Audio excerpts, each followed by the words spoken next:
ئەمڕۆ ژمارەی خوێندکار هاتوون بۆ تاقیکردنەوەی وەرگرتن لە زانکۆکەمان و ئەمانە دەبنە خوێندکاری قۆناغی یەکەم.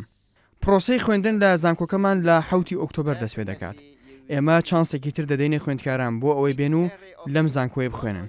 ئەگەر ئەو چانسە وەرنەگرن ئەوە تا ساڵی داهاتوو هیچ چانسێکی تریان نامێنێ. ئاستی پێشکەوتن لە سلێمانی و عێراق بە گشتی زۆر خێرایە و چەندین پرۆگرامان هەیە کە خزمەت بە خوێندکاران دەکات و خوێندکاران دەتوانن بڕوانامەی ئەم زانکۆیە بەدەست بێن و لە مالیزیا و وڵاتانی تر کار بکەن.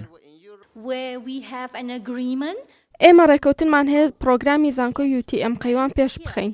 مەبەست لەوەش ئەوەیە گەشە بە بواری پەروەردە بدەین لێرە. ئامانجی سەرەکی ئێمە بۆ هێنانی پرۆگرامەکانمان بۆ ئەم زانکۆیە ئەوەیە دەرفەت بدەینە خوێندکارانی کورد کە ئاستی خۆیان بەرز بکەنەوە. ئێمە جەخت دەکەینەوە لەسەر ئاستی CEFR کاری شەکەین بۆ پاراستنی کوالەتی خوێندن بە بەکارهێنانی بەرزترین ئاستەکانی هەڵسەنگاندن. هیواخوازین دوای بڕینی سەرجەم قۆناغەکان خوێندکاران بتوانن بۆ ئاستی بەرزتر بگەن.